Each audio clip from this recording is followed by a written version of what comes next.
So first off, I just wanted to thank everybody for coming, not only to my poster board, but also to my slightly more nerdy and in-depth logger presentation.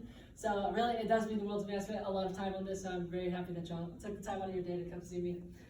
Before I really get into my project, I just wanted to get into kind of why I started PCIS in the first place, which if you didn't know, PCIS is Prosper Career Independent Studies, which ran by Ms. Ballard and Prosper, where you just, for first semester, you research a career that you want to get into, and then second semester, you get a mentor and work on a very specific project.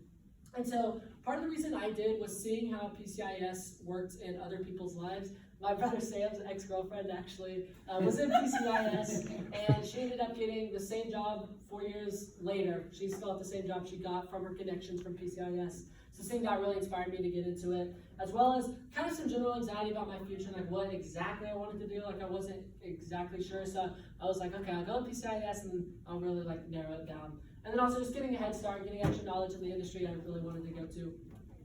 As for why I wanted to do the field of child advocacy in particular, which child advocacy, just if you don't know, is just the field of legal representation for children and their interests, just making sure in cases of abuse and neglect of children, their best interests are sought after. So the main reason I chose to do specifically was, if you didn't know, I am a Sunday school teacher at Rizzo Baptist Church. Shout out Rizzo Baptist. And so being around kids that often, helping them on their spiritual journeys, being a part of their spiritual journeys, and just spending so much time for them really gave me a heart for the issues that they had, and really gave me a lot of empathy towards them and their situations. And then when I compared that experience, spending time with them, to seeing, horrible things in the news that were happening to them, it really made me want to get off my butt and actually do something about it. So yeah. Let's see, yeah, and then, so like I said, the first semester of PCIS is structured where you're just doing general career research to try to narrow down exactly what you want your project to be second semester. So I'll go through some of that right now. I don't know why this mark is there, but I can't get it off, so bear with me on that one. But the evidences of learning were different EOLs that we did to show Ms. Ballard that we were progressing in our knowledge of the industry. I learned a lot about CASA, court-appointed, special advocacy, but the main EOL that I wanted to talk about today was just, I might have explained it a little bit to those of you who are at the board, but the story of Sarah, who lived in San Antonio. She was under CPS supervision, and 3 different people reached out to CPS and told them that they feared for Sarah's safety, and CPS didn't respond for a week. And by the time they actually got there, Sarah had already died of appendicitis. So hearing about that story really broke my heart, and wanted to see what I could do about that and just see the general problems. Oh, that's not. That's why you're getting the marks. Oh, okay. I see it now. And then, we did a bunch of different interviews with people, part of that first semester career study. Jessica Gallison, Georgia social services specialist. I talked to the lead casework supervisor of the Denton County CASA, and Ms. Tipton, who owns the Arbor Law Firm in Virginia. Okay, so some takeaways I had from Ms. Gallison. She really taught me about the day-to-day of guardian ad litems and court-appointed special advocates, as well as just telling me how they write their cases, what they do, and what that kind of day-to-day process looked like. So I was really appreciative of her for that. Ms. Eustace really gave me a more leadership side perspective of the industry. She talked about how you make sure that all your volunteers are on track and doing their work, meeting with them every month and whatnot. But I would say the most important work that she did for me was recommending different works for me to look into to help expand my knowledge. Child Called In by Dave Pelzer, 5 Levels of Leadership by John Maxwell were some of the works that she sent me that I was going to look into. And then Ms. Tipton, the big thing that she did for me was helping me understand that if I wanted to get into this industry that had so many dark topics, I needed to make sure I had a good support base, good hobbies, and good things to try to when I get out of that job and seeing all that horrible things, that when I go home, I don't have to take that with me, which is really hard not to do, I assume, but she really stressed the importance of that to me. And then for my mentor, Ms. Manuel, she was my former court systems and practices teacher, and she's currently a paralegal for Norris Family Law and deals with in cases involving children with abuse and neglect. Last year in court system, she really sparked my interest for the legal field in general, and she's been extremely helpful in this process for me, pointing me where to go, giving me feedback, giving me direction. And then, so I'll just go through kind of the start of my actual project, how I kind of decided exactly on what I wanted to do. But before I do that, I'll just, a quick definition from DFPS. I'll read from them just so I don't misstate anything. But the Texas Department of Family and Protective Services protects children and vulnerable adults from abuse, neglect, and exploitation. These are the services they provide: Adult Protective Services, CPS. And we'll see down here, a lot of people are confused on the difference between DFPS and CPS. DFPS is the more broad umbrella that has a lot of different services, and CPS is a division of the Texas DFPS.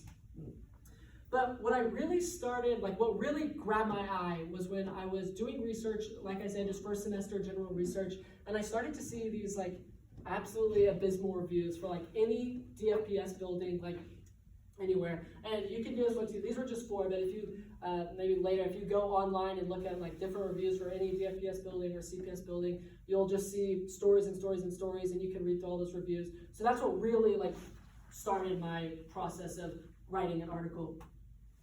So like I said, that's what gave me a lot of direction. I sat down with my mentor and we decided that what we wanted to do was start to write a kind of investigative article about the problems we were finding with Texas CPS. So the way the rest of the presentation is structured is kind of exactly like my article is going to be structured, starting with the interviews, then going to problems I've been recognizing, community outreach, and then finally solutions. So the first thing that I did, I might have set out at the board, was I started to do some community reaching. I would go on different forums, go online, post questions, just see what kind of responses that I was able to get. And they were very helpful to me on that front. These are just some quick questions that I posted to try and see what they had to tell me. And then I got a lot of different good information on kindred care, on predating, daycare funding, on reunification, which I'll expand upon later, but these like droplets of information were extremely helpful for me as I started work on my project. And then the real meat of my article was the interviews that I did. And the first interview I did was with a Dallas family lawyer who, she really pressed on the idea that the caseworkers we have are extremely overworked. One thing I talked about, which I might have heard, is that the caseworkers she was experiencing, a lot of them didn't have a college education. And when I brought that up to my mentor, she was like, how? Like, how can they even do their job if they don't have a college education, where you're talking about taking the necessary child psychology classes, early childhood development, like truly understanding that when it comes to also in relation to abuse and neglect, like missing out on that, you're not going to be able to do it nearly as effectively as you would if you had taken those classes. And she also talked about the caseloads that she saw were extremely heavy with caseworkers that she was dealing with. In one case here, she said that caseworkers are supposed to make monthly contact, but she had multiple cases where this was not happening, and it was 1 month, 2 months that they were making actual contact with her. My second interview I did was with Mr. McCall, who he had a story that involved DFPS and CPS very heavily. If you want to read more about his specific story, you can go to ericsplaceofhope.com, or his book, For the Love of Eric, talks about it. But his organization he does supervised visitation, provides counseling services.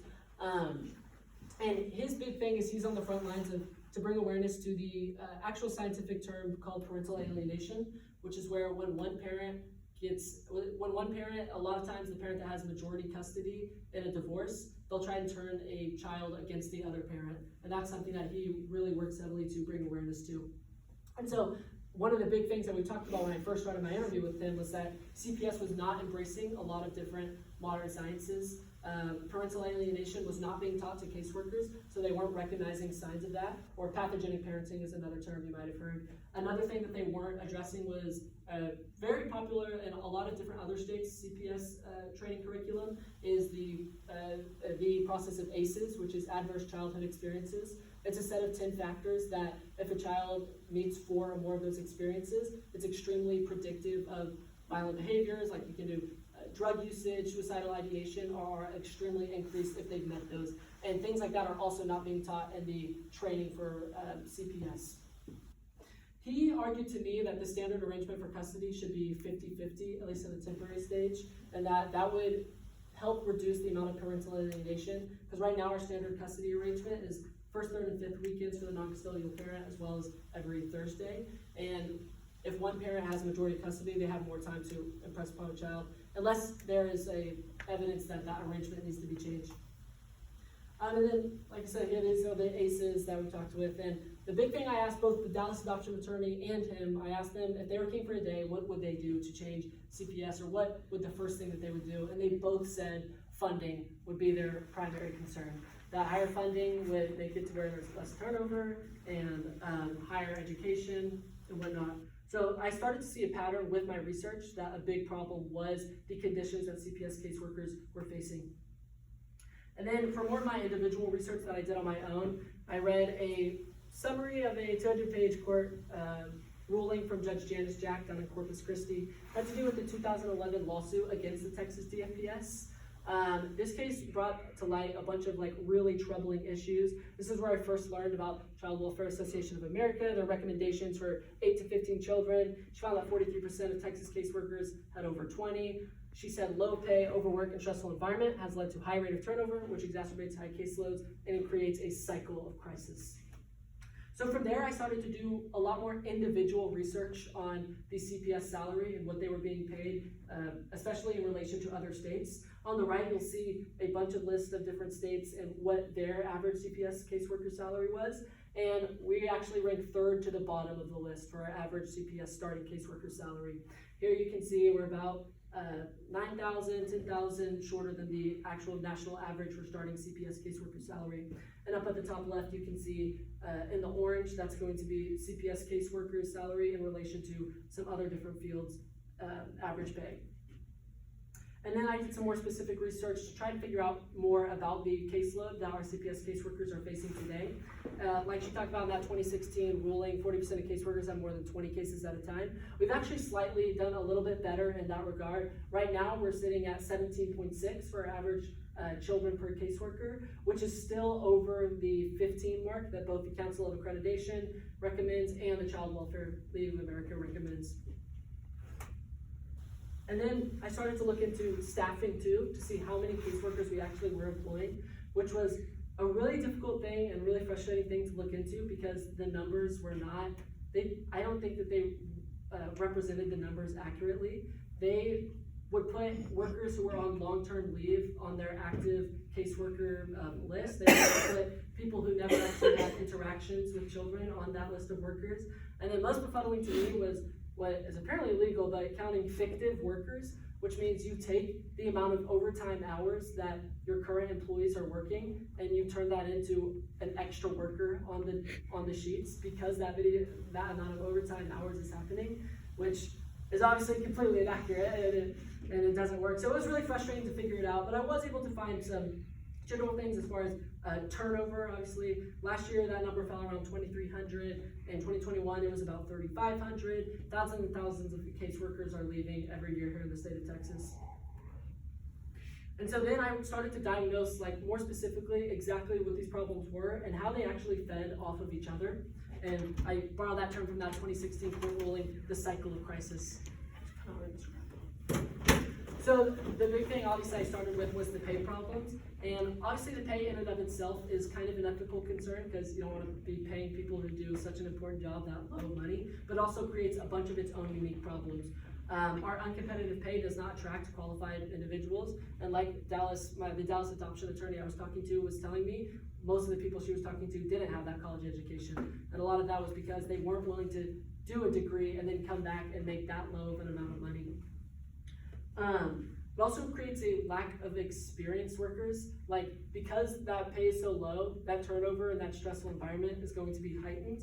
And when you have people turning over at such a high rate, nobody's staying there long enough to be an experienced worker. The amount of 4 or 5 year CPS vets that you see is actually staggeringly low. There was actually 38% leave within their first year as of that 2016 ruling. One ad-litem I was talking to said she would have the lowest member of her staff call hour on hour every day to get a hold of people from the CPS office. And I've also mentioned that when I was reaching out to parents online, one person said that their caseworker that they just got assigned didn't reach out to them for 2 months after repeated and repeated tries. A bunch of people online were talking about how when they would call a DFPS office, they would be met with a hung up dial-tone, they would get hung up on. And a heavy caseload also leads itself into a bunch of other problems with attentiveness, as The problem and why they're not able to have that attention towards each specific case is because they have too heavy of a caseload and they're not able to adequately spend their attention on each case like they should be doing. One CPS worker said she quit due to an unmanageable workload, and she was actually pressured by her superiors to close multiple cases a day, even though she believed more investigation was needed, which that's why a lot of things you see evidence is slipping through the cracks, children being harmed because they're not getting the proper investigation that each child in the state of Texas warrants. Another one was an outdated scientific approach that I did touch upon with Mr. McCall. I think they have not addressed the newest clinical psychological evidence as far as children and abuse and neglect, and I think if they did adopt that into training, we could see a lot more effective caseworkers. Part of that is also a problem with pay, and like I said, all of these problems will kind of create each other, and because we have a lack of pay and a lack of funding, the training is not as extensive as we would like. So then towards the end of my article, I really started to get into some more solutions and like what can we do about this? Like I've started to analyze some of the problems that we're facing, but what can we actually do to try and solve these issues? The biggest one I came to was the $32.7 billion surplus. The Midland Plan, which some of you might have heard, but in 2013, due to an oil boom and population explosion, state allowed CPS workers around the Midland area to earn $1,000 more per month, and that reduced the turnover in the area by 49.7%. And it does have a significant cost offsetting factor because it costs $54,000 to train new caseworkers. The reason I wanted to use the budget to do this Midland Plan is because if we use the surplus, the reason I wanted to use the surplus is because it gives us extra time in another legislative session in order to add that to the permanent budget. So that can be more on the every year on year for Texas. The other thing was some needed policy changes that I was approaching, and one that I really heavily got from people online that I was talking to and people that I reached out to in the community had to do with approved daycare funding.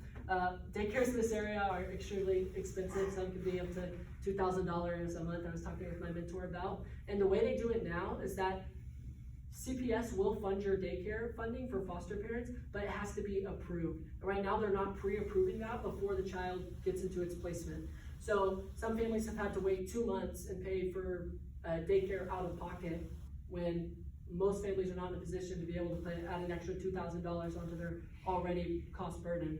And that creates another problem because it starts pricing out people from the foster care industry, and it becomes, instead of just any good people is able to do it, it's like only people who have a high amount of disposable income are actually able to host foster children in many cases.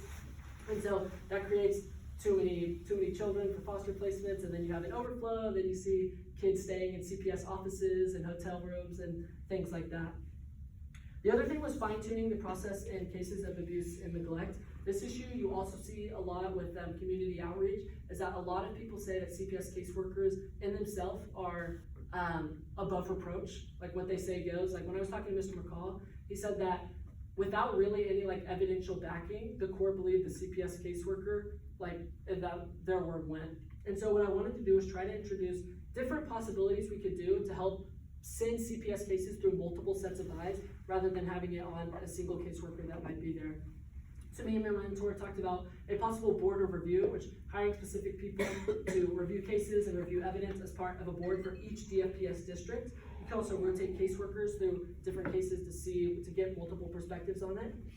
Another thing that is heavily called out for by the community is the need to implement a red flag system for repeated, unsubstantiated allegations to CPS. A lot of times people will use reporting to CPS as a retaliation method for personal vendettas or because they have a gripe with someone, and so they'll just spam the CPS case line 20 times, and even though none of those cases ever end up going anywhere and they're all unsubstantiated, the CPS currently does not have a system to weigh those complaints differently from any normal complaints, which if that was a system would also reduce the caseload, because if you have got a 100th allegation from somebody who has constantly sent in ones that aren't true, that would go towards the bottom of the list.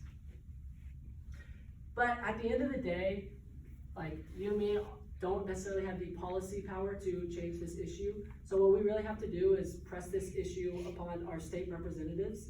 And I do have some business cards I'll hand out to anybody who didn't get them at the end of it. I'll come hand them out later, but we need to be reaching out to our representatives and telling them that this is an issue that their constituents care about.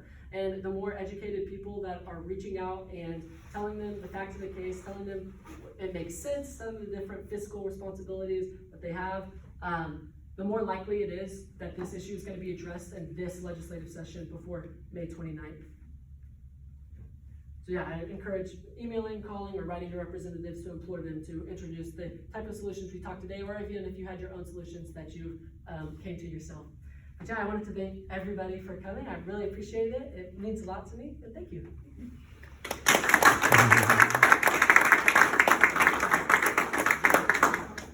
Perfect.